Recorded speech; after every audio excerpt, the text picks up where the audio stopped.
Bem-vindos ao canal Química Pelúcio e nessa aula nós vamos dar continuidade aos processos aí radioativos, beleza? Bom, na última aula a gente viu que um radioisótopo, né, um átomo que o seu núcleo tende a fazer emissões radioativas, ele tende a fazer isso justamente porque ele está instável, tá numa quantidade de energia muito alta ali, num gasto de energia muito alto. O que ele vai fazer? Como ele está muito instável, muito cheio de energia, ele vai buscar arremessar coisas para fora. O que ele vai arremessar? Partículas ou ondas de alta frequência do seu núcleo. E quando ele arremessa essas coisas para fora, joga essas coisas para fora, faz essas emissões, ele vai se tornar um núcleo mais estável, com uma quantidade de energia mais tranquila, mais controlável para ele. Mas agora é o seguinte, nessa videoaula eu quero mostrar para vocês da onde que surge essa instabilidade. Por que de fato esse núcleo ele vai jogar essas coisas para fora? Por que está acontecendo isso dentro desse núcleo? Vamos entender então aqui. Gente, um núcleo ele se torna instável por causa da interação entre o número de prótons e o número de nêutrons que nós temos dentro de um núcleo. Como assim, professor? Olha só. Gente, uma regra que a gente conhece aí praticamente desde pequeno é essa daqui. Partícula positiva com positiva, partículas de mesmo sinal, né? Elas tendem a se repelir, se afastar uma da outra. Mas quando a gente olha para o núcleo de um átomo, a gente vê um aglomerado, certo? Um aglomerado ali de prótons que estão perto um do outro. Então acaba ficando uma situação realmente estranha. Como assim os prótons, que são partículas positivas, eles conseguem estar dentro de um mesmo núcleo e ficar assim tranquilo esse átomo? O que acontece, gente? Essas forças de repulsão que afastam os prótons, ela é, vamos dizer assim, minimizada por uma outra partícula. Que partícula é essa? Os nêutrons, certo? São os nêutrons que vamos dizer assim, que agem para minimizar essas forças que afastam os prótons. Então ali, o número de prótons e o número de nêutrons dentro de um núcleo atômico, ele precisa ser muito equilibrado, certo? Por exemplo, se eu tiver muito próton dentro de um núcleo e pouco nêutron, concorda comigo que vai ficar um pouco desequilibrado a situação desse núcleo, certo? Porque se eu tiver muito próton para uma quantidade menor de nêutron, concorda comigo, se o nêutron é aquele agente minimizador das repulsões e os prótons ali eles estão naquela disputa para um se afastar do outro, então pensa comigo numa analogia. Os prótons são pessoas que estão brigando e os nêutrons são aqueles que vão pacificar a situação. Se eu tiver muita gente brigando e pouco pacificador, a situação vai ficar incontrolável, vai ficar instável. Da mesma forma, se eu tenho muito próton dentro de um núcleo e pouco nêutron, isso vai deixar o núcleo numa situação de gasto de energia, energeticamente falando, muito alta, certo? Vai ficar instável. Então, quando que um núcleo se torna instável? Quando essa relação de número de prótons e de nêutrons não é equilibrada. Então, eu tenho muito próton para pouco nêutron. Pouco, né? Para tenho muito próton para pouco nêutron dentro desse núcleo. Isso acaba gerando instabilidade, certo? Instabilidade. Então, o que é algo ser instável? Como é que um núcleo se torna instável? Quando ele tem muito próton para pouco nêutron, certo? Por isso nós dizemos o seguinte, um elemento, né, se torna um radioisótopo natural quando o seu número atômico ele entra na faixa de 83 a 84, certo? Então aí os radioisótopos naturais, os isótopos aí que fazem essas emissões, né, são instáveis, eles têm a ordem de 83 a 84 para cima de número atômico. O que significa ter 83 e 84 de número atômico? Significa que eles têm aí uma ordem de 83 para cima de quantidade de prótons dentro desse núcleo.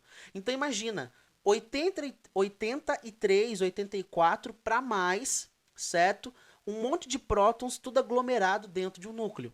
E isso tendo aí uma quantidade de nêutrons não tão grande assim. Então, muito próton para pouco nêutron deixa o átomo instável, certo? Muito próton se repelindo e pouco nêutron para minimizar essa ação. Muita gente brigando para pouca gente pacificando. Então, isso gera instabilidade para o núcleo. Ah, professor, então quer dizer que os únicos radioisótopos naturais vão ser aqueles que têm mais de 83 e 84 de número atômico? Não, certo? Não vai ser apenas esses, não. Embora a grande maioria seja, mas nós temos também, por exemplo, radioisótopos que têm uma ordem pouca, né, baixa de número atômico. Mas como assim, professor? Como é que ele consegue ter um número ser um radioisótopo, ter característica de ser aí um emissor radioativo natural, se ele tem pouco próton? Porque o número de nêutrons continua sendo baixo. Essa é a regra geral aqui, gente. Essa aqui é a regra geral. Muito próton para pouco nêutron deixa o átomo instável. E quando eu tenho essa situação, é que surge de fato aí um radioisótopo, um átomo que tem característica de emitir coisas para fora, certo? Então, gente, a questão da radioatividade, ela é explicada a partir disso aqui. Então, a radioatividade, né, essa atividade nuclear de emitir coisas para fora para buscar estabilidade, ela é explicada exatamente dessa interação no número de prótons e nêutrons, certo? Então, guarde isso daqui. Da onde que vem essa atividade radioativa? Da relação do número de prótons e de nêutrons que eu tenho dentro de um núcleo. Muito nossa vida, tá difícil falar hoje, né? Muito próton para pouco nêutron significa muitas repulsões descontroladas, entre aspas, vamos dizer assim, para poucos agentes que minimizem essa situação. Muita gente brigando para pouca gente tentando ali pacificar a situação. Isso gera instabilidade dentro desse núcleo. E aí ele se torna, de fato, um radioisótopo, certo? Um isótopo radioativo, ok? Por isso que nós temos aqui a análise de um gráfico que fala exatamente disso, do número de nêutrons e o número de prótons que há. Então, quando que um elemento, ele, vamos dizer assim, ele não tem, né, não é um radioisótopo natural, não tem essa tendência a fazer emissões para fora, jogar para fora coisas do seu núcleo. Quando o número de nêutrons e o número de prótons está equilibrado dentro desse núcleo, certo? Eu tenho uma boa quantidade de prótons, sim, mas eu também tenho uma boa quantidade de nêutrons que ajuda a minimizar essa situação de instabilidade, certo? Então, por exemplo, o gráfico que explica isso seria mais ou menos isso daqui, ok? Perceba aqui, ó, quando cresce o número atômico, olha aqui, ó, o número de prótons aqui na parte de baixo, o número atômico, também cresce a quantidade de nêutrons que eu tenho dentro desse núcleo, beleza? Então, gente, essa que é a ideia de estabilidade. Então, o núcleo ele vai ser cada vez mais estável, uma quantidade de energia tranquila. Quanto maior for o seu número atômico, mas também quanto maior for o seu número de nêutrons, certo? Para ajudar a minimizar a situação. Então, isso aqui, ó, é a característica de um elemento que é estável, que não tem característica aí de ser radioativo. A quantidade de nêutrons dele sobe, aumenta, junto também com o número atômico, a quantidade de prótons que eu tenho dentro desse núcleo. Agora, se cairmos nisso aqui, ó, muito próton para pouco nêutron, aí o elemento vai ficar instável e de fato vai se tornar aí um emissor de partículas, né? Emissor radioativo, vai se tornar um radioisótopo, um átomo com atividade radioativa, ok? Bom, então eu espero que você tenha entendido da onde que surge essa atividade radioativa. Surge exatamente da interação de número de prótons e de nêutrons que eu tenho dentro de um núcleo, beleza? Então, para um átomo ser estável, o número de prótons e o número de nêutrons tem que estar equilibrado, ok? E quando que um núcleo se torna instável? Quando o número de prótons é maior do que o número de nêutrons. Aí gera instabilidade dentro desse núcleo e ele começa a arremessar coisas para fora. começa a fazer emissões radioativas, ok?